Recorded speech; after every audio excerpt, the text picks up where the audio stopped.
ಹಿಮಾಲಯದ ಎತ್ತರದಲ್ಲಿ ಹಿಮದಿಂದ ಮುಚ್ಚೋಗಿರೋ ಪರ್ವತಗಳ ಮಧ್ಯೆ ಒಂದು ಜಾಗ ಇದೆ. ಅದೇ ಕೇದಾರನಾಥ. ನೋಡಕ್ಕೆ ಕೇವಲ ಕಲ್ಲಿನಿಂದ ಕಟ್ಟಿದ ದೇವಸ್ಥಾನದ ಹಾಗೆ ಕಾಣಬಹುದು. ಆದರೆ ಇದು ಅದಕ್ಕೂ ಮಿಗಿಲು. ಇಲ್ಲಿ ಅಚಲವಾದ ನಂಬಿಕೆ ಆ ಪ್ರಕೃತಿಯ ಕಠೋರತೆಯನ್ನೇ ಎದುರುಹಾಕೊಂಡು ನಿಂತಿದೆ. ಈ ಒಂದು ಮಾತಿದೆಯಲ್ಲ, ಇದು ಕೇದಾರನಾಥ ಅಂದ್ರೆ ಏನು ಅನ್ನೋದನ್ನ ಪೂರ್ತಿಯಾಗಿ ಹೇಳುತ್ತೆ. ಇದೊಂದು ಬರೀ ಕಟ್ಟಡ ಅಲ್ಲ, ಬದಲಿಗೆ ಸಾವಿರಾರು ವರ್ಷಗಳನ್ನೇ ಸವಾಲಾಕಿ ನಿಂತಿರೋ ಒಂದು ಅನುಭವ.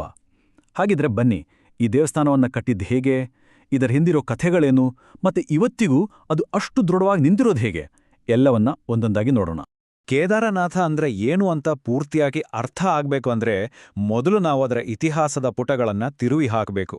ಅದರ ಕಲ್ಲುಗಳ ಹಿಂದಿರೋ ಕಥೆಗಳನ್ನ ಕೇಳಬೇಕು. ಸಾವಿರಾರು ವರ್ಷಗಳ ಹಿಂದಿನ ಆ ಪುರಾಣದ ಲೋಕಕ್ಕೆ ಹೋಗಿ ಬರಬೇಕು. ನಮ್ಮ ಈ ಪಯಣ ಶುರುವಾಗೋದೆ ಇಲ್ಲಿಂದ. ಈ ಪವಿತ್ರ ಜಾಗದ ಕಥೆ ಶುರುವಾಗೋದೆ ಮಹಾಭಾರತದ ಕಾಲದಲ್ಲಿ.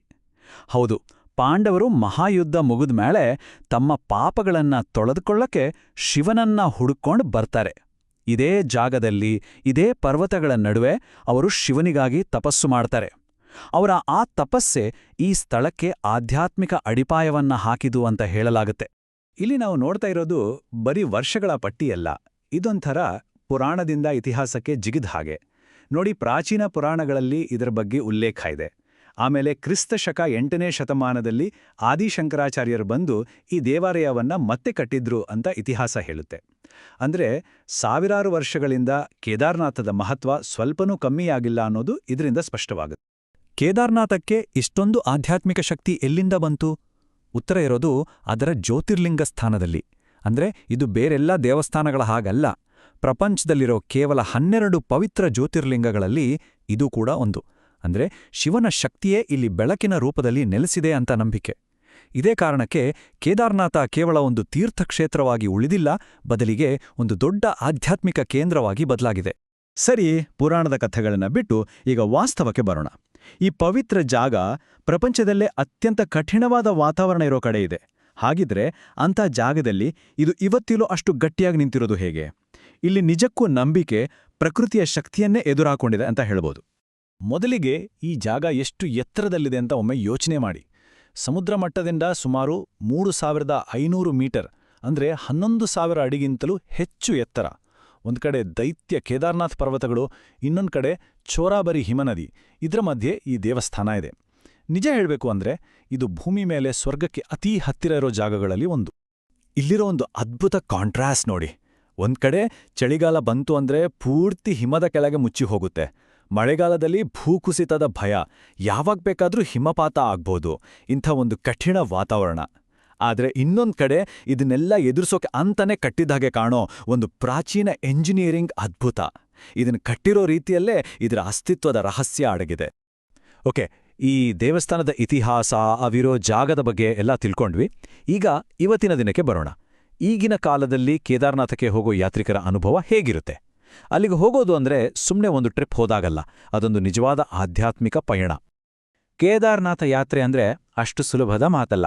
ಮೊದಲು ಆನ್ಲೈನಲ್ಲಿ ರಿಜಿಸ್ಟರ್ ಮಾಡ್ಕೋಬೇಕು. ಆಮೇಲೆ ಗೌರಿಕುಂಡ ಅನ್ನೋ ಊರಿಗೆ ತಲುಪಬೇಕು. ಅಲ್ಲಿಂದ ಶುರುವಾಗುತ್ತೆ ನೋಡಿ ಅಸಲಿ ಚಾರಣ. ಬರೋಬ್ಬರಿ 14 ಕಿಲೋಮೀಟರ್ಸ್. ಕಾಲ್ನಡೆಗೆ, ಕುದುರೆ ಮೇಲೆ ಅಥವಾ ಹೆಲಿಕಾಪ್ಟರ್ನಲ್ಲೂ ಹೋಗ್ಬೋದು. ಈ ಚಾರಣ ಇದೆಯಲ್ಲ, ಇದು ನಮ್ಮ ದೈಹಿಕ ಶಕ್ತಿನ ಅಷ್ಟೇ ಅಲ್ಲ, ಮಾನಸಿಕ ಶಕ್ತಿನೂ ಪರೀಕ್ಷೆ ಮಾಡುತ್ತೆ. ನಿಜಕ್ಕೂ ಇದೊಂದು ನಂಬಿಕೆಯ ಪರೀಕ್ಷೆ. ಕಷ್ಟಪಟ್ಟು ಯಾತ್ರೆ ಮುಗಿಸಿ ದೇವಸ್ಥಾನ ತಲುಪಿದ್ಮೇಲೆ ಅಲ್ಲಿ ಎಲ್ಲವೂ ಒಂದು ಪವಿತ್ರವಾದ ಟೈಮ್ ಟೇಬಲ್ ಪ್ರಕಾರ ನಡೆಯುತ್ತೆ. ಪ್ರತಿ ವರ್ಷ ಅಕ್ಷಯ ತೃತೀಯ ದಿನದಂದು ದೇವಸ್ಥಾನದ ಬಾಗಿಲನ್ನ ಅದ್ದೂರಿಯಾಗಿ ತೆರೆಯಲಾಗುತ್ತೆ. ಮತ್ತೆ ಅಕ್ಟೋಬರ್-ನವೆಂಬರ್ ಹೊತ್ತಿಗೆ ಭಾಯಿ ದೂಜ್ ದಿನದಂದು ಬಾಗಿಲು ಮುಚ್ಚಲಾಗುತ್ತೆ. ಈ ಮಧ್ಯ ಬರೋ 6 ತಿಂಗಳು ಮಾತ್ರ ದರ್ಶನಕ್ಕೆ ಅವಕಾಶ.